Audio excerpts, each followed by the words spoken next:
พื่อเป็นการเฉลิมฉลองวันปลูกต้นไม้แห่งชาติวันที่1มิถุนายนและเป็นการจัดตั้งปฏิบัติแผนการปลูกต้นไม้ของนครหลวงวิจันทร์ดังนั้นในวันที่11มิถุนายน2016ผ่านมาทางองค์การปกครองนครหลวงวิจันทร์ร่วมกับกลุ่มบริษัทดวงเจริญได้จัดพิธีปลูกต้นไม้ใส่เส้นทาง450ปีโดยการเป็นเกียรติเข้าร่วมของท่านท้องสิงห์ธรรมวงศ์อดีตนายกรัฐมนตรีท่านสมสวัสดิ์เล็งสวัสดิ์อดีตรองนายกรัฐมนตรีและท่านเจ้าของนครหลวงวิจันทร์ท่านศิลวงศ์ขุดไพฑูรย์ในปี 2015 ผ่านมาได้ปลูกต้นไม้ใส่เส้นทาง450ปีสำเร็จแล้ว11กิโลเมตรแต่สร้างทันนาแรงฮอดไฟแดงทางแบงเข้าบ้านนาควยและในปี 2016 นี้มีแผนสืบต่อปลูกไปฮอดไฟแดงดงโดกความยาว9กิโลเมตรโดยเน้นใส่ไม้ที่เป็นต้นใหญ่มีความสูง 2.5 หา 3 เมตรเพื่อรับประกันให้มีความเติบใหญ่เช่นไม้แคนและไม้หำงัวโดยจะปลูกเรียบตาม2ฝากทางทั้งหมด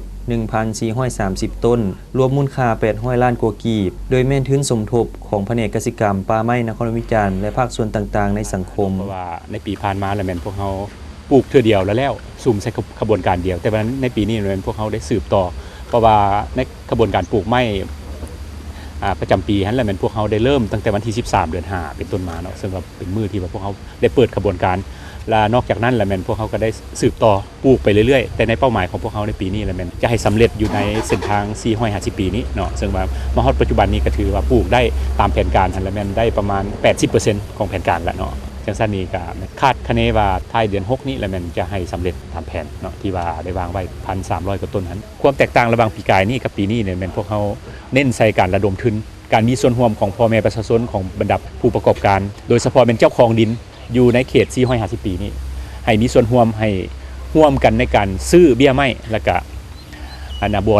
ระบาดรักษาช่วยกันเพื่อไว้เฮ็ดให้ได้ให้มันเกิดดอกออกผลเนาะอันนี้ก็เป็นพวกเขาซึ่งว่าเป็นการขบวนการที่ว่าแตกต่างจากปีกายนี้เนาะสำหรับการปลูกต้นไม้ในครั้งนี้มีจำนวน150ต้นโดยแม่นการประกอบส่วนจากกลุ่มบริษัทดวงเจริญและยังมีแผนจะสืบต่อปลูกต้นไม้เติมอีก260ต้นให้สำเร็จภายในเดือนมิถุนายน2016นี้ซึ่งจะเฮ็ดให้เส้นทาง450ปีมีธรรมชาติที่เขียวงามด้วยต้นไม้ที่ทุกคนได้ร่วมกันปลูกใส่เส้นทางสายนี้ถือว่าข้าพเจ้าในนามเป็นผู้ก่อสร้างเส้นทาง450ปี